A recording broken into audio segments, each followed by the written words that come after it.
Losi Ultra 4 Tenacity Lasernut.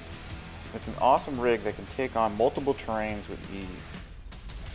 The life-size rigs of Ultra 4 are insanely capable off-road vehicles that compete in events like King of the Hammers. For King of the Hammers, each event is a long day of desert racing with high-speed rock crawling that often pushes rigs to the breaking point. Losi truly captured the essence of an Ultra 4 racer and scaled it down. This 10-scale rig has a powerful motor with all-corner independent suspension and a full cage. The truck proves to be fun on rocky terrain and mixed terrain with sand and a few crawls, but not extreme crawling as the differentials on this buggy don't lock, meaning you end up spinning the tire with no traction the most. The location that I filmed I often use for rock crawling, but it worked amazingly for the Lasernut. I ran this rig on 3S lipos, but it is capable of 4S. I've read that 4S lipos can be a bit much for the differentials if they have a higher C rating. For this run, I used 50C and 100C 3S lipos. I did run into some issues on my second day with this rig.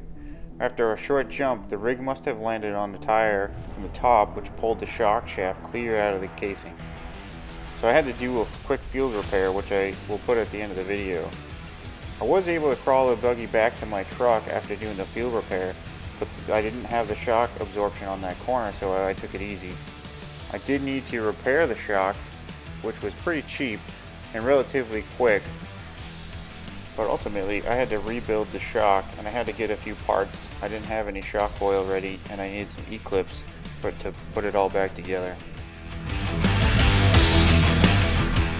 I was a bit disappointed that I broke it so quickly. It was only the second time I had taken it out.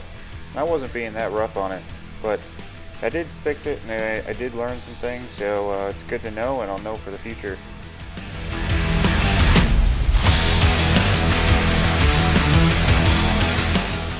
Even with the breakage, I really enjoy this rig. It's really fun, it's fast, and it handles terrain better. It's not as fragile as you would think, so I definitely enjoyed bringing it on the rocks. I'll do it again. I'll be doing some more sand running with it. It's the perfect rig for this terrain.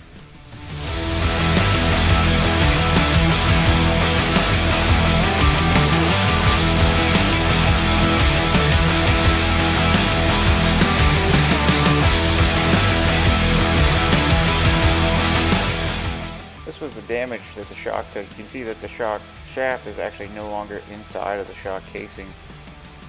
And this is the field fix that I ended up doing out in the field. I usually carry a backpack full of tools, so I'm ready for this sort of thing. And I had enough tools and I had the right tools to get the shock apart and to put together this shock just so I could drive it back to the truck, because it was probably about a half mile away from the truck.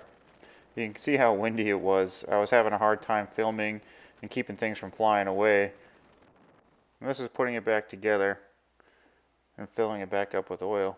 But seems to be working good now.